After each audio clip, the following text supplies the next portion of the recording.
Thank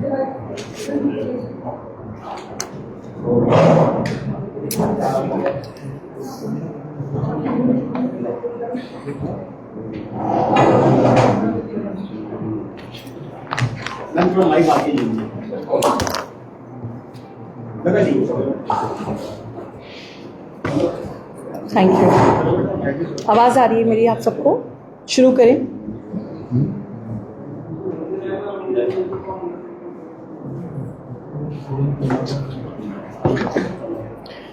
नमस्कार। आज भारतवर्ष में करोड़ों महिलाएं हैं जिनकी नज़रें संसद पर टिकी हुई हैं और वो लगातार एक ही सवाल पूछ रही हैं कि आधी आबादी को उसका पूरा हक कब मिलेगा। साथियों, आज प्रेस क्लब नागपुर में आप सभी पधारे, इसके लिए बहुत बहुत धन्यवाद। मेरे साथ Dinesh Banka Bakode ji, DCC Nagpur vice president, Sanjay Mahakalkar ji, LOP municipal corporation Nagpur, Kunda Raut ji, district president महिला कांग्रेस नागपुर ग्रामीण, संगीता तलमले जी, डिस्ट्रिक्ट प्रेसिडेंट महिला कांग्रेस शहर, अतुल कोटेजा जी, प्रदेश अध्यक्ष व्यापारी सेल, संदेश सिंघलकर जी, जनरल सेक्रेटरी पीसीसी, और मुजीब पठान जी, जनरल सेक्रेटरी इंचार्ज चंद्रपुर, मेरे साथ आज उपस्थित हैं। आप सभी का बहुत बहुत धन्यवाद। यहाँ के विधायक जी का बहुत बहुत धन्यवाद। महाराष्ट्र कांग्रेस का बहुत बहुत धन्यवाद। आज all India Congress committee Jairam Ramesh ji के नेतृत्व में 27 अलग अलग शहरों पर एक साथ प्रेस वार्ता कर रही है। मेरा नाम अधिवक्ता अवनी बंसल है और मैं कांग्रेस पार्टी की राष्ट्रीय प्रवक्ता हूँ। आज का हमारा जो विषय है वो है महिला आरक्षण पर भाजपा का चेहरा उजागर आप सबके सामने करना। देखिए, 16, 17, 18 अप्रैल को संसद का जो स्पेशल सेशन हुआ उसमें क्या हुआ वो पूरे देश ने देखा। आप सभी प्रेस के भाई बहनों ने बहुत लोगों की भाषण सुने, इस पूरे डिबेट को फॉलो किया। लेकिन ये महिला आरक्षण पर क्या हो रहा है इसको एक संक्षिप्त छोटी सी कहानी के माध्यम से पहले समझा देना चाहती हूँ। मानिएगा कि एक परिवार में सारे परिवार के लोग बैठते हैं और एक बच्ची को बुला के बोला जाता है कि बेटी, इस घर में आपके लिए भी एक कमरा होगा। बेटी बहुत खुश हो जाती है, लेकिन फिर कोई एक कंडीशन डाल देता है कि जब ये घर नया बनेगा उस नए बने हुए घर में आपको एक कमरा दिया जाएगा। तो बेटी ने पूछा कि आखिर ये नया घर कब बनेगा। इसका किसी के पास कोई जवाब नहीं। आज कुछ ऐसा ही देश की करोड़ों बेटियों के साथ किया जा रहा है। सर्वप्रथम मैं ये स्पष्ट कर देना चाहती हूं कि कांग्रेस पार्टी महिला आरक्षण के पूर्णतः समर्थन में है और हमारा एक ही सवाल है, डंके की चोट पर है, कि यदि भाजपा पार्टी वाकई में महिलाओं की समर्थन करती है तो वो महिला आरक्षण को आज लागू क्यों नहीं करती। ये जानना बहुत जरूरी है कि सन 2023 में कांग्रेस पार्टी संग सारी विपक्षी पार्टियों ने महिला आरक्षण कानून को स्वीकृति दे दी है। इसका मतलब साधारण भाषा में कि आज जितने मेंबर्स ऑफ पार्लियामेंट हैं, जितने सांसद हैं, 553, इसमें 33% महिला आरक्षण हो, ऐसा सारा विपक्ष एकजुट है। तो सवाल है कि 2023 में ये विधेयक पास हो गया महिला आरक्षण का, तो फिर 900 दिनों के बीतने के बाद भी भाजपा पार्टी आखिर महिला आरक्षण को लागू क्यों नहीं कर रही।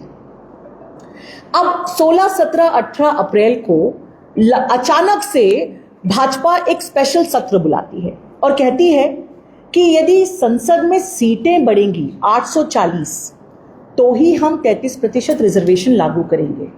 इस बात का क्या औचित्य है।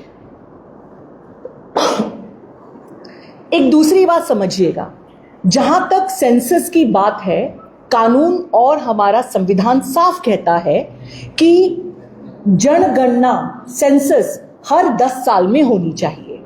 जब कांग्रेस पावर में थी, कांग्रेस ने 2011 में जनगणना करवाई। अगला जनगणना होना था सन 2021 में। सवाल ये है कि 2021 से 2026 आ गया, आखिर भाजपा जनगणना क्यों नहीं करा पाई? क्या जनगणना नहीं कराने के पीछे भाजपा का अपना कोई औचित्य है? तीसरी बात, लगातार कांग्रेस पार्टी ये कहते आई है कि ना सिर्फ 33% महिला आरक्षण होना चाहिए, उसमें 1/3 ओबीसी महिलाओं का भी आरक्षण होना चाहिए। अब उसके लिए आपको जनगणना की आवश्यकता है। क्या भाजपा सरकार ओबीसी महिलाओं को अपना अधिकार नहीं देना चाहती और इसलिए जानबूझकर जनगणना को वो देरी से कर रही है? ये डिलिमिटेशन या परिसीमन का मामला क्या है? परिसीमन एक संवैधानिक मामला है। परिसीमन ये कहता है कि आपको समय दर समय पार्लियामेंट या संसद में अलग अलग राज्यों की कितनी सीटें हैं उनका फिर से डिस्ट्रीब्यूशन करना चाहिए। लेकिन भाजपा सरकार ने क्या किया?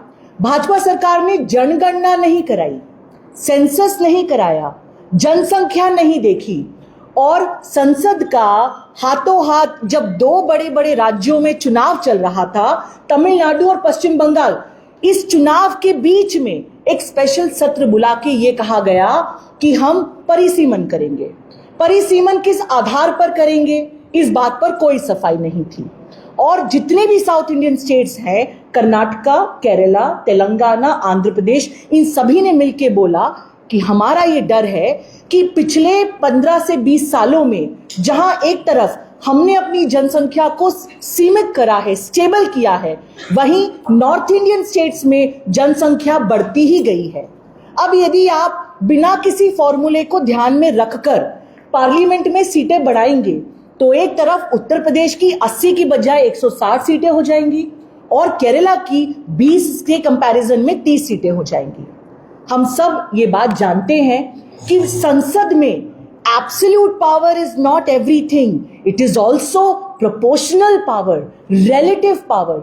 आप यदि छोटे राज्यों को इतनी कम सीटें देंगे और एक तरफ उत्तर प्रदेश के जैसे राज्यों को इतनी ज्यादा सीटें देंगे कि हमारा जो फेडरलिज्म का बैलेंस है, अलग अलग राज्यों की जो आवाज है, उनका संतुलन पूर्ण तरीके से संसद में बिगड़ जाएगा। अब इतनी बात सुनकर ही आप ये समझ सकते हैं कि परिसीमन एक कॉम्प्लेक्स कॉन्स्टिट्यूशनल इश्यू है। इसमें आवश्यकता है कि जितने भी स्टेक होल्डर्स हैं, जितने भी राज्य हैं, उनको इकट्ठा लाके उनसे बात की जाए। तो ये आनन फानन में 2 दिन में चुटकी बजा के परिसीमन करने की आवश्यकता क्यों पड़ी? और दूसरी बात कि महिला आरक्षण का पुनर्सीमन या डिलिमिटेशन से क्या लेन देन है? महिला आरक्षण का विधेयक पास हो चुका है, आप उसको आज लागू कीजिए। परिसीमन पे सबसे चर्चा करके एक फॉर्मूला लाके, एक कंसेंसस बना के उसके बाद उसको लेकर आइए। आपको क्या लगता है कि गृह मंत्री और प्रधानमंत्री को नहीं पता था कि लोकसभा और राज्यसभा में कुल मिला के उनके पास कितनी वोटें हैं? यदि पता था तो फिर यह भी पता था कि ये संवैधानिक संशोधन जो आप लेकर आए स्पेशल सत्र में, आपके पास 2/3 मेजॉरिटी तो नहीं है। मतलब कि ये आनन फानन में बिल लाने के बाद भी आप जानते थे कि मोदी जी ये जो संशोधन है ये 2/3 मेजॉरिटी से पास नहीं हो पाएगा। यदि आपको पता था कि ये पास नहीं हो पाएगा तो फिर आपने इतनी हाबड़ ताबड़ करके इसको क्यों लेकर आए? इसका एक ही सिंपल जवाब है, आप एक पॉलिटिकल नैरेटिव बिल्ड करना चाहते हैं, आप एक कथा गढ़ना चाहते हैं, एक कथा जिसमें आप ये दिखा पाएं कि देश भर की महिलाओं के हीरो मोदी जी हैं और विलेन कांग्रेस पार्टी है। इस प्रकार की कथा गढ़ने में आपका जो राजनीतिक मंशा है वो लोगों को साफ साफ नजर आ रही है। देखिए, मोदी जी को इस बात का तो क्रेडिट मिलना ही चाहिए कि मोदी जी जो हैं वो बहुत अच्छे अदाकार हैं, वो कहानियां गढ़ना जानते हैं, वो काम नहीं करते। जब हमारी खिलाड़ी बेटियां दिल्ली में बैठी होती हैं संसद के बाहर, उनके लिए खड़े नहीं होते। जब हाथरस में रात के अंधेरे में पुलिस एक बच्ची की बॉडी को जला देती है, तब मोदी जी के मुंह से उफ भी नहीं निकलता। जब बिल्किस बानो, जिन्होंने दशकों अपनी लड़ाई कोर्ट में लड़ी, और उनके अपराधी जब कोर्ट से छूटते हैं तो ये वही भाजपाई हैं जो उनको माला पहनाते हैं। लेकिन इसके बावजूद भी जब चुनाव आता है तो मोदी जी चाहते हैं कि हम सब ये बात मान लें कि वो महिलाओं के समर्थन हैं। साथियों, आज इस ऐतिहासिक पल में हम नागपुर, महाराष्ट्र में बैठे हैं। आप जानते हैं कि आरएसएस का हेडक्वार्टर नागपुर में है। मेरा एक सीधा सवाल है, यदि आरएसएस और भाजपा महिलाओं का समर्थन करती है तो आज भी कोर आरएसएस के संगठन में महिलाओं के लिए जगह क्यों नहीं? जो आरएसएस आज भी अपने कोर संगठन में महिलाओं को जगह नहीं देती, वो आपको और हमको इस बात के लिए कन्विंस करना चाहती है कि भाजपा अचानक से बहुत महिला प्रेमी हो गई है। और दूसरी ओर देखिए, कांग्रेस को अपना इतिहास बताने की आवश्यकता नहीं। यदि महिला रिजर्वेशन बिल पे ही पास कर दूं तो आप जानते हैं, महिला आरक्षण की लड़ाई इस देश की महिलाएं पिछले 3 दशकों से लड़ रही हैं। पहली बार विमेन रिजर्वेशन बिल आया 1996 पार्लियामेंट में, एचडी देवेगौड़ा जी की सरकार में। कांग्रेस ने उसका समर्थन किया, वो बिल पास नहीं हो पाया। 2010 में सोनिया गांधी जी ने अपने बलबूते पर विमेन रिजर्वेशन बिल को राज्यसभा में पास किया, लेकिन उस समय इन्होंने समर्थन नहीं किया, लोकसभा में पास नहीं हो पाया। लेकिन 2023 में जब आपके पास, भाजपा के पास पूर्ण समर्थन आया और आपने विमेन रिजर्वेशन बिल लेकर आए, बिना ना नू नी करे कांग्रेस पार्टी और पूरे विपक्ष ने एकजुट होकर विमेन रिजर्वेशन बिल को पास किया। तो सवाल यह है कि जब विमेन रिजर्वेशन बिल, महिला आरक्षण अधिनियम पास हो चुका है, तो 543 सीटों में 33% रिजर्वेशन देने के लिए किस चीज का इंतजार हो रहा है? मैं आपको बताती हूं किस चीज का इंतजार हो रहा है। 2024 में दिया नहीं, लेकिन 2024 में गली गली जाकर बोला कि देखिए हमने तो महिला आरक्षण कानून पास कर दिया, तालियां बजवाई। दिया नहीं, केवल उसका वादा दिया। अभी चुनाव थे, महत्वपूर्ण चुनाव थे। भाजपा डेस्परेट है कि किसी प्रकार से तमिलनाडु और पश्चिम बंगाल में उनकी सरकार बन जाए। ये पूरा नाटक और नौटंकी करी, फिर से तालियां बजवाई, रोने रोए, क्रोकोडाइल टीयर्स। क्या बोला कि देखिए हम महिलाओं का कितना अच्छा चाहते हैं, हमने तो ये बिल पास करने की बात करी, लेकिन कांग्रेस ने पास नहीं होने दिया। लेकिन पास नहीं करेंगे। आज 27 शहरों में एक ही आवाज में कांग्रेस की महिला प्रवक्ता ये सवाल पूछ रही हैं कि हम आपका साथ देंगे, आप महिला आरक्षण को आज पास कीजिए। इस पर चुप्पी क्यों है? अब होगा क्या कि जब 2029 का अगला लोकसभा का चुनाव आएगा, आप फिर से देखेंगे कि मोदी जी खड़े हो जाएंगे और इसी विधेयक की बात करेंगे। मोदी जी, महिलाओं को लॉलीपॉप देना बंद कीजिए। इस देश के लोग, इस देश की महिलाएं बहुत समझदार हैं। वो जानती हैं कि उनके हक के लिए कौन खड़ा है और उनको केवल नौटंकी के रूप में इस्तेमाल करने के लिए कौन खड़ा है। एक कांग्रेस प्रवक्ता के रूप में मैं आपको दसियों ऐसे विधेयक बता सकती हूं जो कांग्रेस पार्टी ने पास किया। From maternity leave to women's right, domestic violence act, दसियों ऐसे एक्ट हैं जो हमने पास किए। 73rd 74th अमेंडमेंट 1993, 15 लाख महिलाओं को नगर पालिका और पंचायत स्तर पर चुनाव लड़ने के लिए रिजर्वेशन राजीव गांधी जी की सरकार ने दिया। लेकिन मुझे एक ऐसा कानून बता दीजिए, एक, मैं 2 की बात नहीं कर रही हूं, एक फ्री की जुमलेबाजी और फ्रीबीज के अलावा मैं आपसे सवाल करती हूं, मुझे एक कानून बता दीजिए जो ये साबित कर दे कि मोदी जी वाकई में महिलाओं के हितैषी हैं। आप एक भी ऐसा बिल ढूंढ नहीं पाएंगे। तो मोदी जी, आपका ये जो नारा है ना कि मेरी मर्जी, मैं चाहे ये करूं, मैं चाहे वो करूं, मेरी मर्जी, मैं आपको बता देना चाहती हूं कि इस देश की महिलाएं काली के समान हैं। उन्होंने बड़े बड़े राक्षसों का सफाया कर दिया। तो मोदी जी, आप और भाजपा की सरकार क्या है? यदि आप वाकई महिला समर्थन करते हैं तो सारी राजनीति को बाजू कीजिए please. And this is my message, do not use women's issues as a political battlefield. महिलाओं के मुद्दे आपके राजनीतिक युद्ध क्षेत्र नहीं हैं। महिलाओं के मुद्दे काफी गंभीर हैं, आधी आबादी के लिए हैं। इस पर राजनीति मत कीजिए। आपको जितनी नौटंकी करना है, जितना क्रेडिट करना है, आप सारा क्रेडिट लीजिए, लेकिन महिलाओं को उनका हक दीजिए और आज दीजिए। और पूरी कांग्रेस पार्टी आपके साथ खड़ी है। अंत में मैं आप सभी से सिर्फ इतना ही कहना चाहूंगी कि कांग्रेस पार्टी पहले दिन भी महिलाओं के लिए थी, महिला आरक्षण बिल के लिए थी, आज भी खड़ी है और कल भी खड़ी रहेगी। और जब तक हम महिला आरक्षण को लागू नहीं कर देते तब तक हम शांति से नहीं बैठेंगे। कहने के लिए बहुत सारी बातें हैं, पर मैं आपको सिर्फ 2 पत्र जल्दी से दिखा देना चाहती हूं। जो प्रेस के भाई बहन इसकी कॉपी चाहें वो हमसे ले लें। ये 20 सितंबर 2017 का मेरे पास पत्र है, जो सोनिया गांधी जी ने प्रधानमंत्री जी को लिखा। और उन्होंने लिखा कि dear prime minister, you may recall that the Rajya Sabha had passed the Women's Reservation Bill on March 9, 2010. Since then, however, it has languished in the Lok Sabha for one reason or another. कि जब से हमने इसको राज्यसभा में पास किया था, वो अभी तक पास नहीं हो पाया है, इसको पास कीजिए।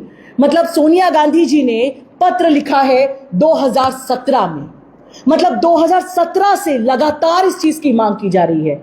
आपने इस पत्र का कोई जवाब नहीं दिया, आपने इस पर चुप्पी साध ली। इसी प्रकार से यदि मैं आपको एक दूसरा पत्र दिखाऊं, राहुल गांधी जी ने 16 जुलाई 2018 को फिर से नरेंद्र मोदी जी को एक पत्र लिखा और ये कहा, और and I quote, for the sceptics in your party who oppose the passage of this transformation legislation, I would appreciate you pointing out to them that our nation's experience with governance at the panchayat and municipal level has clearly shown that women in leadership positions are more likely than their male counterparts to take decisions that further the cause of an inclusive and just society.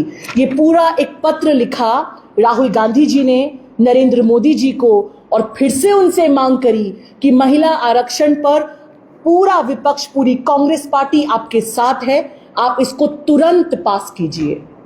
लेकिन केवल जुमलेबाजी करना, चुनाव के बीच में, आप ये बात जानते हैं कि प्रधानमंत्री राष्ट्रीय एड्रेस, देश के नाम पे संदेश कुछ स्पेशल सर्कमस्टेंसेस में ही दे सकते हैं। लेकिन ये पूरा राजनीतिक माहौल बनाने के लिए आपने एक ऐसा बिल लेकर आए जो आपको पता था पास नहीं होगा, आपके पास 2/3 मेजॉरिटी नहीं है। आपने महिला आरक्षण और परिसीमन के मुद्दे को एक साथ में ताना बाना बांध दिया ताकि महिला आरक्षण पे केवल बात हो, घड़ियाली आंसू रोए जाए, लेकिन उस पर कोई एक्शन नहीं हो। और तीसरी बात, आपने इस पूरे मौके का फायदा उठाते हुए जगह जगह इस प्रकार का देश के नाम भाषण दिया कि कांग्रेस जो है वो महिला विरोधी है।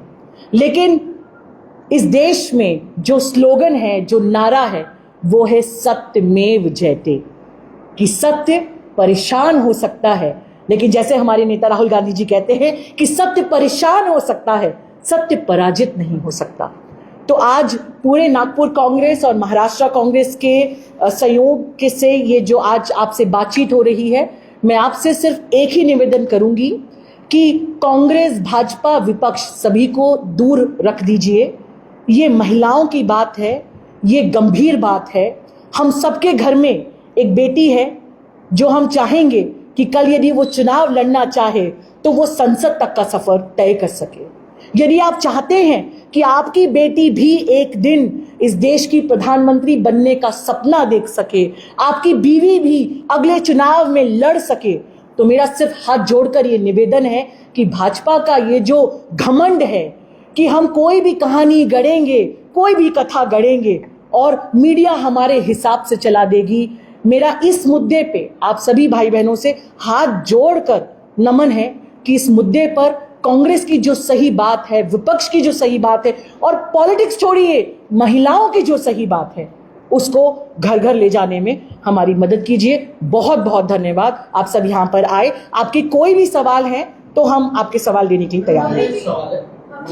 एक एक करके निशा पंचवाली डीसी न्यूज़ से। आज मैं अपना हमारे के प्रेस कॉन्फ्रेंस के लिए एक काफी ज्यादा मुद्दा आपको ट्रेंडिंग इंटरनेट पे देखा हुआ होगा।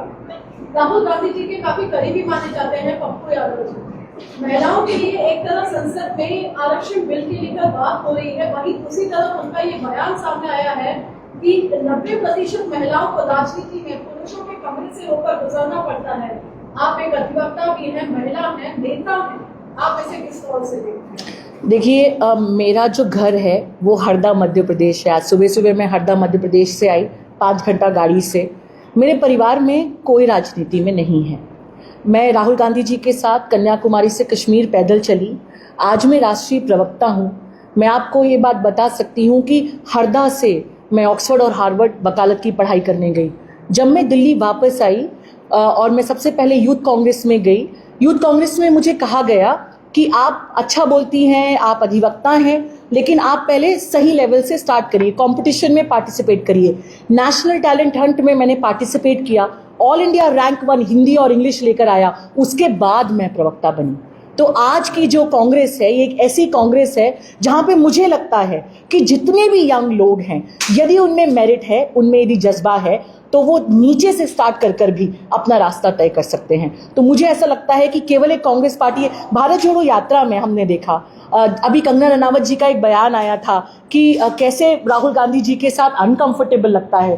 हम सबने देखा भारत जोड़ो यात्रा में चलते चलते महिलाएं जिस प्रकार से राहुल गांधी जी के साथ कंफर्ट फील करती हैं, मुझे तो नहीं लगता दूर दूर तक देखने पे कि राजनीति में ऐसा कोई नेता है जिसके साथ महिलाएं स्वाभाविक तौर पर इतना कंफर्ट महसूस करती हैं। तो शायद वहां पे आपको आपका जवाब मिल गया होगा। आपके कॉन्टेस्ट में या पार्टी कांग्रेस के कॉन्टेस्ट में, तो उनका सवाल ऐसा है कि 90% महिलाओं को पास से गुजरना। देखिए 90% पार्टी छोड़ दे तो दूसरे पार्टी दो बात है, दो बात है। देखिए 90% का आंकड़े पे मैं कोई बात नहीं कर सकती, पर मुझे ये पता है कि महिलाओं के लिए आज भी रास्ता राजनीति में आसान नहीं है और इसलिए महिला आरक्षण की आवश्यकता है। क्योंकि एक कमरे में, एक किसी भी हॉल में 2 या 3 महिलाएं होने से महिलाओं को अधिकार नहीं मिलेगा। महिलाओं को अधिकार तभी मिलेगा कि यदि महिलाएं जनसंख्या की 50% है। तो मेरी दोनों बहनें यहाँ पे सहमत होंगी कि 33% ही क्यों, हमें 50% महिलाएं राजनीति में चाहिए। और मैं आपको 73rd 74th अमेंडमेंट के बाद जो नगर पालिका सरपंच लेवल पर महिलाएं चुनकर आई हैं, मैं बता दूं कि रिजर्वेशन 33% हुआ था। आप आज के आंकड़े उठा के देखेंगे तो लगभग 40% महिलाएं उस रास्ते से आई हैं।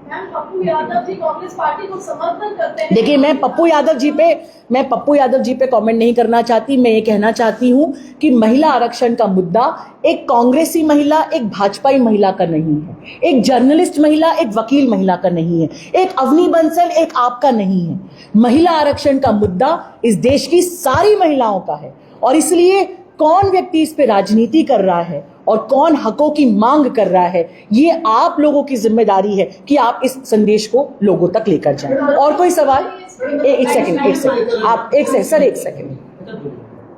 मेरा एक सवाल है, नारी बंधन एक तरफ बोला जाता है, लेकिन जब शबरीमाल का जो विषय आता है वहाँ पे केंद्र सरकार कोर्ट को ये बताती है कि नहीं 10 से 50 साल तक जो वुमेन है उसको अलाउ नहीं करना चाहिए, ये धर्म की बात है करके। यानी केंद्र सरकार एक तरफ, मोदी सरकार ये कहना चाहती है कि वो अपवित्र है और दूसरी तरफ वो कहती है नारी बंधन है। तो ये क्या है, ये क्या है? देखिए पहली बात तो ये कि शबरीमला के इश्यू पे सुप्रीम कोर्ट ने अपना निर्णय दिया था, लेकिन अभी जैसे हम ये वार्ता कर रहे हैं सुप्रीम कोर्ट एक पिटीशन सुन रहा है जिसमें ना सिर्फ शबरीमला लेकिन बाकी धर्म में जो अलग अलग रिलीजियस प्रैक्टिसेस हैं जो महिलाओं के अधिकार को लेती हैं उस पर अभी ये मामला पेंडिंग है। एंड एज अ लॉयर जो मामला पेंडिंग है उस पर मैं टिप्पणी नहीं कर सकती, लेकिन जो आपका क्वेश्चन का संदर्भ है वो बहुत महत्वपूर्ण है कि देखिए बहुत सदियों से हम ये देखते आए हैं कि महिलाओं को देवियां बना दीजिए। महिलाएं इस देश की क्या कर रही हैं, क्या कह रही हैं कि हमें देवी नहीं बनना, हमें मनुष्य के बराबर का अधिकार चाहिए। We don't want to be treated as goddesses, we want our basic human rights. हमारा बेसिक ह्यूमन राइट्स क्या है? सेफ्टी, आप यदि महाराष्ट्र में, मैं मध्य प्रदेश की हम बात करें, हमारा जो विमेन कमीशन है उसकी चेयरपर्सन नहीं है पिछले 6 साल से। जहां विमेन सेफ्टी इतना बड़ा मुद्दा है वहां पे भाजपा कुछ नहीं कहती है। तो आप यदि महिलाओं को देवी, महिलाओं का वंदन, आप जो चाहे शब्द इस्तेमाल कर लें। और मैं आप सबसे एक बात और कहना चाहती हूं, भाजपा के आते इसके साथ हमने एक नया राजनीति में माहौल देखा है। क्या कि आप शब्द कुछ भी इस्तेमाल कर लीजिए, करिए बिल्कुल उसका उल्टा। कहिए हम महिलाओं का वंदन कर रहे हैं, लेकिन जब महिलाओं के अधिकारों की बातें आए तो आप बिल्कुल चुप हो जाइए। ना सिर्फ चुप हो जाइए, जो महिलाओं के खिलाफ अपराध कर रहे हैं उनका संरक्षण कीजिए। प्रज्वल रवन्ना पे क्या आपने मोदी जी से कोई बात सुनी? क्या एप्स्टीन फाइल्स पे आपने मोदी जी से कोई बात सुनी? और ये क्यों नहीं समझा जाना चाहिए कि एप्स्टीन के मामले में जहां पे आपके मंत्री हरदीप पुरी जी की इतनी थूथू हो रही थी, आपने ये पूरा नाटक सिर्फ इसलिए रचा कि महिलाओं का एप्स्टीन मामले पे से पूरा ध्यान भटक जाए। ये क्यों नहीं माना जाए? क्योंकि आपसे बार बार कहा जा रहा है महिला आरक्षण को आज लागू कीजिए। आप वो तो करते नहीं है, और आप भाषणबाजी करते हैं, और आप आंसू टपकाते हैं, और आप अपने भाषण में भी लोगों के दिमाग में क्या पिक्चर डालते हैं कि ये कांग्रेस है। पूरे विपक्ष का नाम भी नहीं लेते, कांग्रेस है, कांग्रेस है। 58 times mister Modi addressed the Congress party in his speech. Why? Because he is playing politics. वो सिर्फ चुनाव जीतने की राजनीति करते हैं। उनको अधिकारों से, महिलाओं से, माइनॉरिटी से, SC ST से, OBC से कोई लेना देना नहीं है। His only agenda is कुर्सी बची रहनी चाहिए, उसके लिए जो भी नाटक होगा वो हम करेंगे। और किसी भाई बहन का कोई सवाल? सर एक सेकंड, मैं पहले आप जिनका पहले सवाल नहीं हुआ पहले उनसे लेंगे। जी सर। बैठने वाली है तो क्या करने वाली है? आरक्षण के स्वास्थ्य तो क्या करने वाले आप? देखिए, पहली चीज ये कि इस लड़ाई को हम संसद में भी लड़ेंगे, सड़क पर भी लड़ेंगे, कोर्ट में भी लड़ेंगे। हर वो संभव दरवाजा जो खटखटाना पड़ेगा वो खटखटाएंगे। चूंकि आधी आबादी का मामला है, हम सड़कों पर उतरेंगे। महिला कांग्रेस की जो हमारी राष्ट्रीय चेयरपर्सन है मिस अलका लांबा जी, उनके नेतृत्व में जगह जगह महिलाएं जो हैं वो सड़कों पर आ रही हैं, प्रदर्शन कर रही हैं। कांग्रेस कम्युनिकेशन टीम जो है वो अपनी बात अलग अलग जगह पहुंचा रही है, और आगे आने वाले समय में इस पूरी लड़ाई को हम और ज्यादा तेज करेंगे। शहर शहर, गांव गांव जाके महिलाओं से बात करेंगे, महिलाओं को बताएंगे कि देखिए आपके अधिकार के लिए हम सब खड़े हैं, लेकिन आपके अधिकार के नाम पे किस प्रकार से भाजपा पार्टी आपके साथ छल कर रही है। ये जो कुछ भी बनेगा वो सब कुछ करेंगे, और इस पूरे मूवमेंट को जो है वो आगे लेके जाएंगे। इनफैक्ट आपने ये सवाल पूछा, मैं ये भी इस बात को भी यहाँ पे रिकॉग्नाइज करना चाहती हूँ कि केवल आरएसएस का हेडक्वार्टर नहीं है नागपुर का कांग्रेस पार्टी का भी जड़ें बहुत स्ट्रांग है। 1920 के नागपुर सेशन में महात्मा गांधी जी के नेतृत्व में कांग्रेस पार्टी एक पॉलिटिकल पार्टी से हटके एक महाव्यापी आंदोलन बनी थी। शायद आज ये फिर से चक्का घूमा है, और आज 1926 में इतने सालों बाद जब सर्कल घूमा है, मुझे लगता है कि फिर से जरूरत है कि एक राष्ट्रव्यापी महाव्यापी आंदोलन किया जाए, और कांग्रेस पार्टी इस मुहिम में पीछे नहीं है। मैडम, इस आपने जो बात अभी कही, इसके अभी अगर देखा जाए उल्टा सा हो रहा है। आपने जितनी बातें कांग्रेस करने वाली है वो सारा बीजेपी कर रही है, और ये सारा जो मामला है डिलिमिटेशन का सब सारा मुद्दा आक्षेप आपका था, और विमेन रिजर्वेशन डिलिमिटेशन एक साथ कर दिया गया है। ये पहुंचाने में आप नाकाम हुए हैं कि डिलिमिटेशन और विमेन रिजर्वेशन ये एक साथ लाया गया। अगर सिर्फ विमेन रिजर्वेशन का ये अकेला मामला होता, रिजर्वेशन का, विमेन रिजर्वेशन का, तो ये पास हो जाता। अगर डिलिमिटेशन इसके साथ नहीं होता तो पास करना सब असंभव होता। तो ये आप जनता तक क्यों नहीं लेके जा रहे? देखिए, पहली बात तो ये कि महिला रिजर्वेशन का जो अकेले का मुद्दा है वो ऑलरेडी पास हो चुका है 2023 में, और कांग्रेस लगातार ये कह रही है कि आप इसको इम्प्लीमेंट कीजिए। ये अभी सोशल मीडिया पर जिस दिन ये बिल फेल हुआ और सारे नेशनल टॉप न्यूज़पेपर्स का जब हेडलाइंस देखा गया, तो हमने देखा कि किस प्रकार मीडिया में किस प्रकार की हेडलाइन चलाई गई।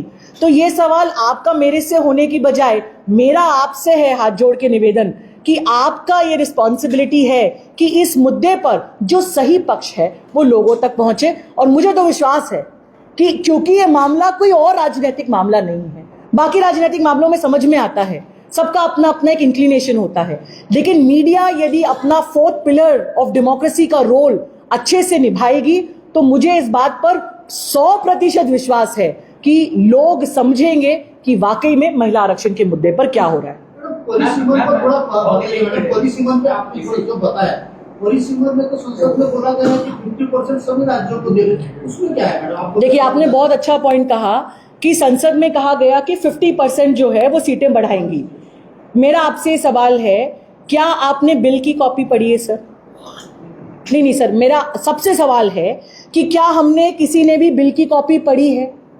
देखिए, भाजपा के साथ ये भी एक बड़ी समस्या है, उनके झूठ का अब कोई हद ही नहीं रह गया। द वायर, योगेंद्र यादव और सेवरल इंडिपेंडेंट एक्सपर्ट्स ने कहा कि ये 50% सभी राज्यों की सीटें बढ़ेंगी। ऐसा ना तो संविधान में लिखा है और ना ही जो कानून उन्होंने पास किया उसमें लिखा है। बरोबर, जब लिखा ही नहीं है तो क्या किसी के मुंह जबानी बोल देने से हो जाएगा क्या? भाजपा ने तो मुंह जबानी ये भी बोला था कि आप सबके 15 लाख रुपए आएंगे, आ गए क्या? उसका तो अभी भी इंतजार हो रहा है। सुप्रीम कोर्ट ने बोल दिया है चुनाव के समय पे कोई भी नेता कोई बात बोले उसका कुछ गारंटी नहीं है बॉस। तो जिसके पास माल है उसकी आवाज पहुंच रही है। अभी आपको तय करना है कि माल या नो माल, क्या महिलाओं का मुद्दा इस चीज से भ्रमित होगा क्या? तो बोल देने से नहीं होता बॉस, लिखा किधर है? पूरे डेमोक्रेसी और कॉन्स्टिट्यूशन को, सर मैं कॉन्स्टिट्यूशन की स्टूडेंट हूं, मेरा एक ही संदेश है, कोई भी पार्टी कोई भी नेता कुछ भी बोले, आप एक ही सवाल करने का, क्या लिखा कहां है? और लिखा नहीं है तो किसी कोर्ट में हमारी सुनवाई नहीं होगी, और नहीं होगी तो फिर उसी प्रकार की जुमलेबाजी होगी जैसे हम भाजपा में देख रहे। मैडम, एक सवाल मैंने जो पूछा था, परिस्थिति जो है बीजेपी हर सोशल मीडिया हो, रास्ते की लड़ाई हो, मोर्चा हो, हर जगह बीजेपी यही कह रही है कि कांग्रेस ने इसको पूरा बिल जो नहीं आ पाया, कांग्रेस जिम्मेदार है, कांग्रेस ने खुशी मनाई। आपके सोशल मीडिया हैंडल्स जो है 140 पूरे देश में 140 करोड़ अपनी आबादी जो है करोड़ 140 करोड़ की, तो हो सकता है 10 करोड़ आपके फेवर के लोग हो, 10 करोड़ लोग यूजर हो आपके, और सोशल मीडिया और बाकी जगह पे आपके नेतागण आपके कार्यकर्ता उतना आक्रमण नहीं कर रहे बीजेपी के इस पर। सर पिछले 5 दिनों में कांग्रेस के हर हैंडल से हर नेता या नेत्री ने अपनी पूरी जोर लगाई है ये बात को पहुंचाने में। और दूसरी बात, कॉन्टेक्स्ट हमेशा याद रखना पड़ेगा। इलेक्टोरल बॉन्ड अनकॉन्स्टिट्यूशनल हो गई, लेकिन इलेक्टोरल बॉन्ड के माध्यम से जो पैसा भाजपा के पास आया वो तो पैसा भाजपा के पास है। इस प्रकार से है कि आपने केस लगाया कि सर इसने मेरे पैसे की चोरी कर ली, कोर्ट ने कहा कि चोरी तो कर ली, लेकिन चोर से ये नहीं कहा कि पैसे वापस करो। वो सारा पैसा तो भाजपा के पास है। तो आज इस देश में ये कंसर्न है कि इतने बड़े मुद्दे पे भी यदि मीडिया नैरेटिव भाजपा एक तरफा कर सकती है तो हम सभी को डरने की बात है। लेकिन उसके बाद भी हमारा ये यकीन है कि आप सबका ज़मीर जागा हुआ है और इस मुद्दे पर, महिलाओं के मुद्दे पर, महिलाओं के अधिकार को हम लेकर रहेंगे चाहे कुछ भी हो जाए। आखिरी एक आध कोई सवाल हम ले सकते हैं किसी का? सरकार तो हमेशा विपक्ष को तो गंभीरता से नहीं लेती है, पर हमेशा कम लोग होने की वजह से शायद तुम्हारा कुछ ज्यादा अट्रैक्शन नहीं होता लोगों तक का, तो ऐसे में कमजोर कड़ी समझकर तो इस प्रकार का इस्तेमाल तो नहीं हो रहा है। देखिए, पहली बात तो ये कि ये हमें समझना चाहिए कि प्रजातंत्र में जो पार्टी पावर में है और जितनी महत्वपूर्ण है उससे ज्यादा महत्वपूर्ण विपक्ष है। वरना प्रजातंत्र में डेमोक्रेसी और डिक्टेटरशिप में कोई अंतर नहीं रह जाएगा। अभी जब आपने 2/3 का संसद में वोट किया, आपको पता चल गया कि आपके कितने वोट हैं। अभी भी आपको यदि विपक्ष को स्ट्रांगली नहीं लेना है, सीरियसली नहीं लेना है, तो आपको ये पता चल गया है कि आपके दिन अब संसद में गिनती के हैं और अब आप जाने वाले हैं। विपक्ष का काम है कि विपक्ष अपनी बात को तबीयत से कहेगा, तेजी से कहेगा और उसके लिए लड़ाई लड़ेगा। लेकिन यदि मोदी जी और गृह मंत्री ये सोच के बैठे हैं कि इस देश में वो अपना एक छत्र राज चला लेंगे, तो कितने वोट उनके फेवर में पड़े ये सब हमने देख लिया। तो आपको सीरियसली तो अब लेना ही पड़ेगा, और विपक्ष को सीरियस लेना, कोई भी पार्टी पावर में हो, जरूरी है, क्योंकि ये प्रजातंत्र है। किसी के एक बाप का माँ का नहीं है। पॉलिटिकल पार्टी कोई एक नहीं है, सारे लोगों की आवाज को लेके चलना ही भारत का कल्चर है, और यही भारत में हमेशा चलता रहेगा। आपने कहा कि संविधान में ऐसा कुछ लिखा नहीं, तो सत्ता पक्ष तो संविधान को ही खत्म करने के फिराक में थे, इसका क्या है? देखिए, उनका हर मूव जो है वो संविधान को खत्म करने की कोशिश करता है, और हमारा जो हर एक्ट है वो संविधान को बचाने की कोशिश करता है। वो अपनी कोशिश करते रहेंगे, लेकिन इस देश में जय भीम का नारा लगता रहेगा। हमारे डॉक्टर बाबा साहेब अम्बेडकर ने जो कॉन्स्टिट्यूशन लेकर आए हैं वो इस देश की आत्मा है, और इस देश की आत्मा को खत्म करना किसी पॉलिटिकल पार्टी के बस की बात नहीं है। एक बार फिर से आप सभी का बहुत बहुत धन्यवाद, आपने बहुत समय दिया। प्रेस विज्ञप्ति भी आप तक भेज दी जाएगी। एक बार फिर से पुनः वंदन आप सभी का, और एक बार फिर से गुजारिश कि कम से कम इस मुद्दे पर जब आप घर जाएंगे, बहन बेटी बीवी को देखेंगे, माँ को देखेंगे, तो ये जरूर सोचिएगा कि इस मामले पे कम से कम जो है वो राजनीति नहीं होना चाहिए, और महिला आरक्षण जो है वो जल्द से जल्द लागू होना चाहिए। हम सभी की तरफ से बहुत बहुत धन्यवाद। Thank you. मैडम, आज है ना शरद पवार पक्ष